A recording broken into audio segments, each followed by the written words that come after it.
Bienvenidos a Panorama 360, aquí en la señal UCL de Latinoamérica para el mundo. Señoras y señores, semana, la verdad, terrible a nivel mundial. Vimos el último fin de semana los ataques de Irán a Israel, donde la tensión fue máxima en todo el mundo porque se esperaba un desenlace mucho, mucho peor de lo que vimos. Vamos a ver posteriormente, tenemos una gran entrevista con Sergio Bereste y vamos a charlar de este tema y muchos más, pero vamos a ver que a lo largo de estos días cómo va a ser la repercusión de Israel sobre este tema, porque dijo, escucho a nuestros aliados, pero la decisión la vamos a tomar nosotros. Luego, allí cerca, en Ucrania, la guerra todavía continúa. Más allá de que no la veamos, la guerra en Ucrania sigue estando. Estados Unidos tiene que liberar fondos por 61.000 millones de dólares y todavía está en stand-by. En Ucrania, el primer ministro apeló y dijo, liberen los fondos, ayúdenos, porque esto puede terminar en una tercera guerra mundial. Así está, por lo menos, el mundo. Y en Latinoamérica, Argentina tiene ganas o intenciones de entrar a la OTAN. Esta semana el ministro de Defensa, Luis Petri, presentó la solicitud a la OTAN para ser parte de ella. Así está planteado nuestro programa. Señoras y señores, los invito a quedarse porque tenemos una entrevista súper interesante aquí en el segundo bloque. Ahora nos vamos a una tanda y seguimos con más Panorama 360.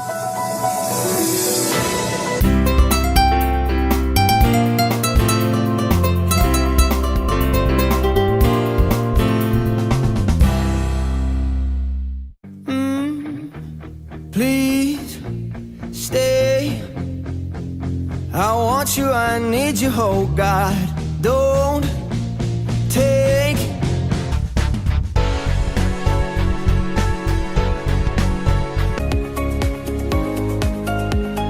Pinturería Yanina le da color a su vida. www.pintureriayanina.com.ar.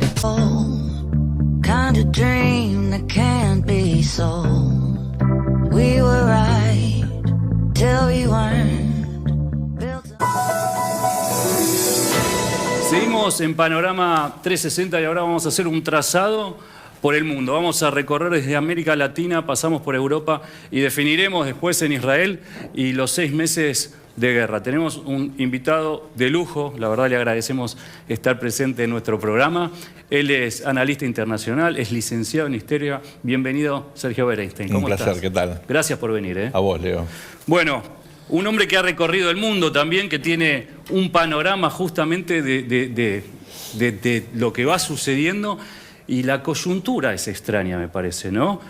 Van sucediendo hechos que tal vez hace 10 o 12, 15 años no teníamos en cuenta o parecía que ya había muerto. Digo, esto de los derechos humanos parecía que estaba establecido en todos los campos y sin embargo después ves un Putin en Rusia, ves en el Cáucaso, ves un Erdogan siendo reelegido con mucha fuerza, el norte de África tal vez, Siria, Líbano, Israel, un polvorín. Es un contexto internacional singular. Yo te diría que hay como 3 líneas de tensión que se superponen, ¿no? Por un lado, una disputa por la hegemonía internacional donde no hay un poder que hoy pueda reclamar justamente el rol de ser el actor hegemónico. Eso de por sí siempre genera desorden, pujas, reacomodamientos. Entre el comunismo y Estados Unidos había un equilibrio en su momento. Había un equilibrio con tensiones, con muchas tensiones, con guerras en terceros países. Pasamos una breve década donde la Pax Americana, que fue efímera, nos dio a muchos la sensación de que venía otra etapa y enseguida descubrimos que esto no era así. Esa primera tensión entre, digamos, lo que era Occidente y un mundo muy diverso, donde obviamente China tiene un poder enorme, pero hay otros países que están pujando también por su lugar, India es uno de ellos. Eso te genera efectivamente incertidumbre y un terreno muy resbaladizo donde hay desafíos inéditos, Corea del Norte, por ejemplo, Irán mismo, Pakistán, etc. Segundo punto muy importante, estamos viendo una acumulación de conflictos bélicos en diferentes latitudes, pero todas orientadas al mismo, creo yo, problema. Por un lado, viejos conflictos que afloran, y por otro lado, una situación muy asimétrica donde grupos terroristas desafían estados nacionales. Por ejemplo, lo que pasó hace 6 meses con Hamas, pero no es el único caso, hay otros procesos similares donde no es una guerra convencional. Pero ahí también tenés un estado financiando, ¿no? Bueno, que es Irán, justamente. Es uno de los estados que aparecen desafiando el orden previo, o el desorden, digamos, previo. Pero esa es una característica muy especial, donde, bueno, aparece todo tipo de cuestionamientos al poder de Israel, en un contexto en el cual nuestra sociedad se había desacostumbrado a las guerras urbanas con muchas víctimas inocentes. Por suerte, porque efectivamente fue un periodo, el de, digamos, posguerra, donde hubo pocos conflictos y los que hubo muy intensos, pero bueno, aparecieron como icónicamente en el pasado. Pero focalizados, digamos. Bueno, no como era... Vietnam. Claro, a eso me refiero. Icónicamente en el pasado, era una cuestión que teníamos todos en la memoria, pero era como que eso ya no volvió a ocurrir. Bueno, ocurre. Tenés los túneles, tenés una situación relativamente asimétrica, pero con, digamos, dificultades para sostener una narrativa que te justifique algo que Israel tiene derecho a hacer, y es recuperar a los rehenes, que siguen en manos de Hamas, aunque ahora nos enteramos que ni Hamas saben dónde están por lo menos 40 de ellos, lo cual ya habla de un estado de informalidad y desorden muy significativo. Sí, porque deben ser muchas células también, no creo que tengan un poder central, y más con el caos que se está viviendo. Pero eso es típico de un no Estado. Un Estado tendría un registro donde están los rehenes.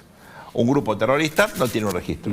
Y el tercer elemento, para completar esta cuestión, es que hay nuevas demandas o nuevos conflictos que se superponen a todo lo anterior, que forman parte de una agenda que hoy es importante, la de cambio climático. No puedes obviar eso, es un tema de la realidad. ¿Por qué? Porque tenés problemas ambientales de todo tipo. Pero parece que pasó a un octavo plano, más o menos. Más o menos, pues si te fijas, parte de la crisis que tenés hoy, con las migraciones, con los pedidos de asilo y demás, en buena medida tiene que ver con sequías, con inundaciones, con problemas que... Estamos hablando de energías también, ¿no? Bueno, la cuestión es que llegaron para quedarse, con lo cual tenés lo viejo, lo nuevo y situaciones que en conjunto te generan esta sensación de que, sí, pasa de todo, y sí, pasa de todo. Sí, a ver, digo... con Trump, yo la semana pasada justamente hablaba como que, y esto puede volver a suceder, me parece, ¿no? Dentro de 9 meses, había dejado como que el mundo sea, ¿no? Extrañábamos, sinceramente, tal vez, esto de Estados Unidos, de su presencia en el etos discursivo y en el campo cuando era necesario. Creo que cuando se retiró empezaron a aflorar con mucho más fuerza todos estos conflictos. Hablaste de India, hablaste de China, pero tal vez... no sé si India tiene ganas de ser protagonista o ser parte de ese... Sí, económicamente, por supuesto, dentro de poco su población va a superar a la de China, pero el tema es si quiere ocupar también ese lugar de poder, y ahí ya tenés tensión en Asia, en Eurasia, en Europa, conflictos constantes. Mira, es un punto muy importante que haces, porque lo que tuvimos con la Unión Soviética y ahora de vuelta con Rusia es un país que reclama un poder militar, o sea, que quiere hacer valer su poder militar y recuperar protagonismo o sostener un protagonismo gracias a eso. Con China y hasta ahora con India teníamos poderes económicos emergentes muchísimo más importantes que el de Rusia o antes de la Unión Soviética en tamaño del producto, población, etcétera, pero que no reclaman un lugar todavía como poder militar, no lo hacen. Influyen de otro punto de vista, China en organismos internacionales, por ejemplo, en Davos, en la Organización Mundial de Comercio. Mismo también en la región, en Sudamérica, por supuesto, bueno, en puertos. Invirtiendo en infraestructura, dejando el espacio vacío de organismos internacionales o de los propios Estados Unidos que no se metieron. En algún momento, ya hace bastante tiempo, la decisión fue delegar en los organismos que financian el desarrollo, el Banco Mundial, el BID, para que se ocupen de la infraestructura. Entre las cuestiones burocráticas, los tiempos eternos, los créditos en Washington, viene un actor como China que dice, mira, no me importa el medio ambiente, la verdad, no me importa la corrupción, me importa hacer esto rápido y aprovecharme. Listo. O sea, es el socio ideal en América Latina, ¿no? Y por eso, bueno, por ejemplo, las 2 represas en el sur que fueron cuestionadas por cualquier especialista en medio ambiente porque era un desastre, los chinos dijeron, a nosotros esto no nos importa. Igual también algo político, ¿no? Porque si nos retrotraemos, también tuvimos conflicto con las pasteras, con Uruguay hace pocos tiempos, Sí, digo, es ¿no? una Para locura. algunas cosas sí prestamos atención y para otras dejamos que pasen. Que también tiene que ver con la corrupción. Sí, Porque Argentina pidió una coima insólita, obviamente los financieros dijeron no, y por eso la industria papelera en Uruguay hoy vive, bueno, ya 2 décadas de consolidación y sigue creciendo, ¿no? bueno, nos trasladamos a América Latina, ¿te parece? Sí, señor. A ver, Petro como una voz resonante que está haciendo ruido, ¿no? Yo no sé si va a tener que ver o va a ser una continuidad de Venezuela, se tiene que dar mucho eso, pero es cierto que el eje Estados Unidos-Colombia no es lo mismo que era hace un Así es. tiempo. Tenemos esta incursión en la Embajada de México en Ecuador que a mí me sorprendió. Milei en la Argentina, por supuesto, cambiando tácitamente la lógica y planteándose desde un lugar que nadie se lo esperaba. Creo que en Argentina mismo no se lo esperan, no se dan cuenta que está pasando algo que no se está viendo. Digo, a nivel mundial esto de la influencia, de que lo llaman, de que se lo ve, no digo, tal vez un alumno de Trump podemos decir, ¿no? Porque cuando lo fue a abrazar también eso sí. Pero América Latina, ¿qué es hoy? ¿Qué es hoy? Como siempre hablamos de una zona que tiene cosas en común, pero las diferencias son mucho más importantes que las similitudes o los puntos donde uno dice, bueno, acá hay un proyecto conjunto para la región. Nunca existió eso, nunca existió, digamos, la unidad latinoamericana, jamás, tampoco. Con lo cual no es que me sorprende, digo, una vez más tenés como vectores que van a diferentes lados, ¿no?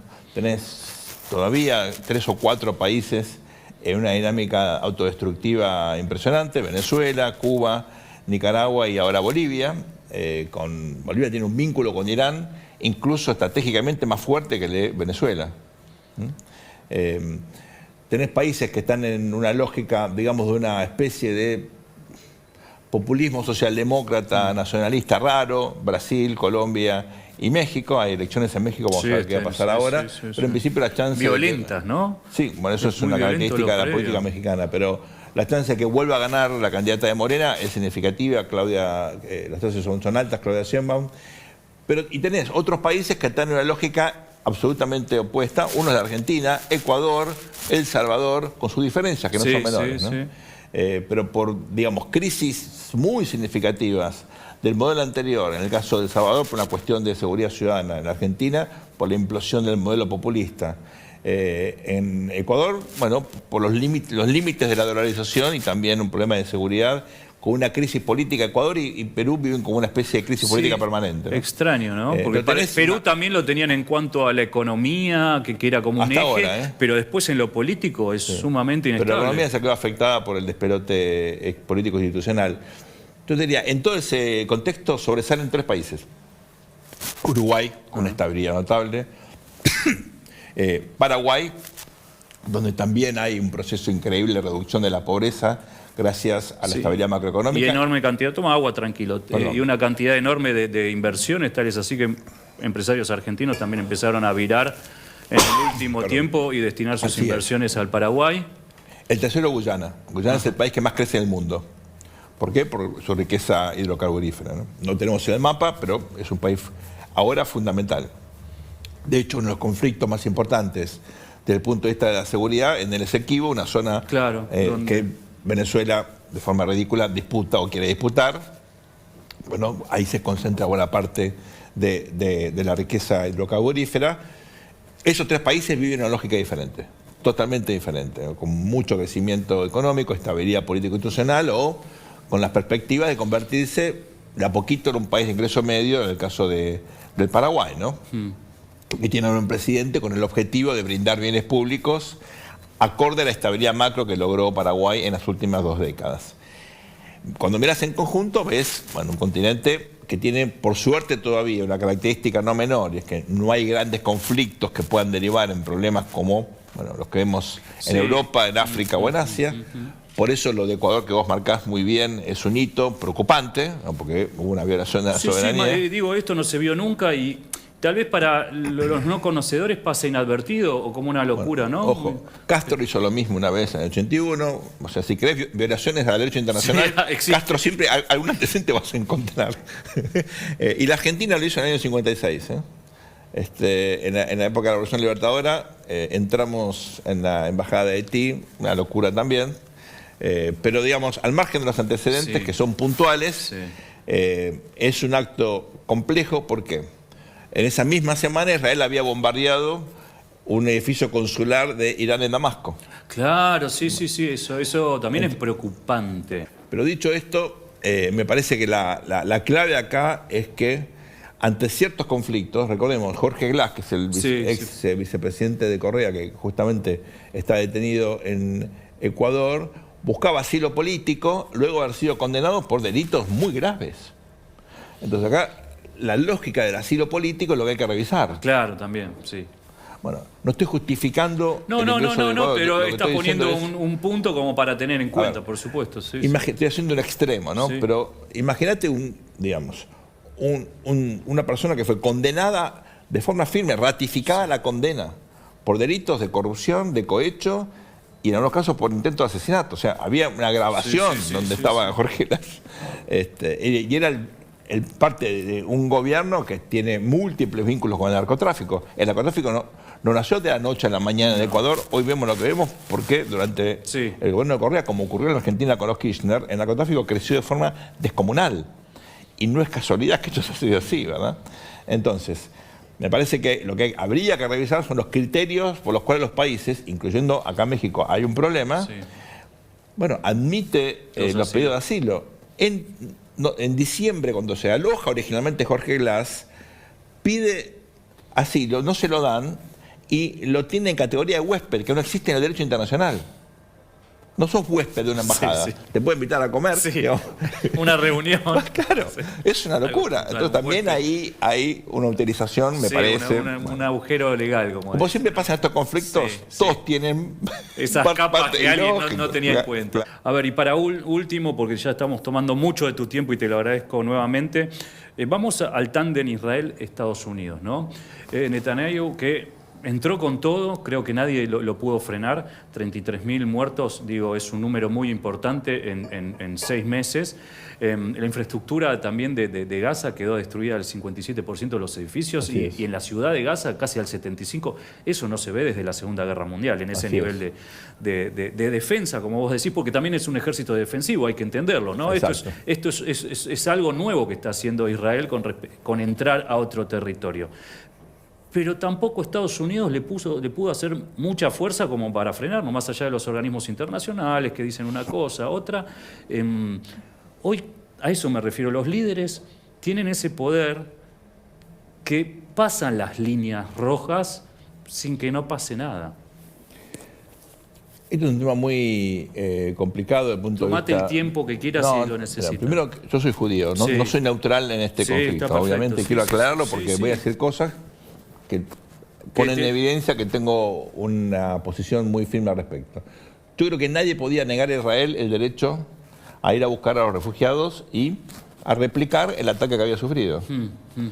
Proporcional, efectivamente, a la importancia que tuvo. Ese es un derecho que tiene Israel. Un país para defenderse. O sea, que de por sí el ímpetu inicial del esfuerzo de Israel de entrar a Gaza, me parece que era justificado. Después lo que hemos visto son las típicas situaciones complejísimas de una guerra urbana, donde además hay una utilización sistemática de edificios como hospitales, escuelas, edificios de la prensa, o incluso edificios de organismos internacionales, como parte de una estrategia de ocultar armamento o, digamos, espacio de decisión o de comunicación. Esto pasa siempre en Medio Oriente, no es la primera vez, pasa en otras partes también, no es la primera vez que se esconden cosas en escuelas o en hospitales. Porque, Sí. Entonces, la pregunta es, comunicacionalmente, ¿cómo justificás eso? Segundo, hay obviamente una guerra comunicacional. Yo creo que la batalla comunicacional Israel la perdió. ¿Hubo errores? Por supuesto que hubo errores. Hubo, digamos, cuestiones de daños colaterales que debieron haber sido evitados, seguro. Como pasa en todas las guerras. Sí. Ahora, hay estudios horrendos, pero necesarios, que te muestran que las víctimas que hemos tenido en esta guerra, comparado con lo que ocurrió, por ejemplo, con la invasión de Estados Unidos a Irak, o con la guerra de Siria, o con otras guerras urbanas, y voy a decir algo horrible, porque todas las víctimas son víctimas y uno tiene obviamente que respetar a los muertos y ponerse en el lugar de los familiares y los seres queridos, pero son acotadas para la dimensión del conflicto que estamos viviendo. Ahora vos decís, está bien, hubo 33.000 muertos, pero hubo gente que está ahora sin comida, sin medicamentos. No, eso es terrible, terrible. Pero que también es cierto. Hambruna, sí. Pero cuando ves el desastre humanitario... Pero ahí también, perdón, que te voy a meter el dedo en la llaga porque te va a molestar. No, que te no, pregunte. obviamente. Pero digo, ahí no hay también una intención de Israel de generar esa tensión para que definitivamente se termine. Te propongo lo siguiente, Sí. pensemos en algo parecido como fue el ataque de los aliados, sobre todo los rusos, Sí. a Berlín, al final de la Segunda Guerra Mundial. Sí. ¿Alguien se puso a pensar el daño colateral? No, nada. Alguien se No puso a existía la palabra tampoco, Bueno. el concepto no Está existía. bien. ¿Fue salvaje? Sí. Sí, Se destruyeron. los rusos son salvajes. No, pero si Bueno, hubieran sido pero los lo americanos digo en la- o los en la- franceses, hubiera sido igual. conocimiento. Están bombardeando Berlín, que es la capital Sí, del de tu Alemania. enemigo. Sí, sí. ¿Tenés ahí consideraciones humanitarias en el medio de una guerra? No hubo. Bueno, no me gusta la guerra, por eso hay que evitarla. Lo que digo Sí, es, claro. te pones... A ver, ¿por qué a Israel se le piden criterios, si querés, humanitarios o éticos superiores a lo que se le pidieron a los aliados en la Segunda Guerra Mundial? Sinceramente, creo que me pongo del otro lado y te digo, es porque recibieron y fueron parte de un holocausto. Entonces uno, tal vez, la lógica Sí. del ser Puede humano ser. pretende que tengan Sí. la sensibilidad que no tuvieron con ellos. Lo que Digo, te digo, tal los vez en el imaginario estoy hablando, Pero y los tratando de americanos analizar tienen- por sobre... Por supuesto, pero ¿tienen los americanos autoridad moral No, después no, del desastre de Irak? no. Donde aparte no había un motivo para invadir Irak. A ver, No. nadie puede dudar del motivo original para invadir Gaza. Vos estabas tratando de recuperar tus Sí. rehenes de tu país. Sí, Estás sí. obligado a hacerlo. Sí. ¿Estados Unidos tenía obligación de invadir Irak? No. Bueno, todo basado en una mentira. Entonces, ¿tiene autoridad moral Estados Unidos para decir a Israel, che, ojo con los... Bueno, no. ¿Puede Francia decirle algo a Israel después de que pasó en Argelia? Y podría irme No, así es, la lista es Bueno, interminable. ¿por qué? Porque la guerra es espantosa. Sí, por supuesto. Y hay países que buscan la guerra y países que buscan la paz. Israel no busca la guerra, busca la paz. Fue atacado. Sí, eso Esa- también vi que tienen acuerdos con 8 países alrededor. Bueno, y es atacado de es que algo se- puntual. es atacado Con de que fue Egipto todavía constituido. sigue la calma Claro. y son Bueno, aliados. Sí, pero por eso digo, es horrible esto. Ojalá nunca hubiera pasado. Por supuesto. Pero estamos en un contexto espantoso donde estamos obligados a entender que lo peor del ser humano es lo que vamos a ver de manera, me parece, por bastante tiempo, en un contexto de confrontación donde a Israel se le va la vida. Esto no es una guerra más. Israel está- Es un antes y un después, Bueno, enmarcarse. Israel tiene, atacándola, fuerzas que quieren y abiertamente lo dicen, destruirla. Sí. El objetivo de Hezbollah y Hamas es destruir Israel. No es que estás imaginando, che, ¿qué querrán? No, te dicen en los, digamos, estatutos constitutivos Sí. que te quieren destruir. Bueno, es más, lo intentan hacer, lo hicieron hace poco. Te tenés que defender y yo entiendo la opinión pública internacional, lo comprendo, pero me parece que en este caso Israel tiene que seguir haciendo lo que considera necesario para, primero, recuperar a los rehenes y dos, asegurar la continuidad de su soberanía nacional. Bueno, Sergio, muchas gracias primero por la sinceridad, por haber estado Un aquí placer. en nuestro espacio. Y la verdad, bueno, fue muy interesante la charla Un contigo. placer, gracias a ustedes. Señoras y señores, vamos un pequeño corte y a la vuelta seguimos aquí en Panorama 360.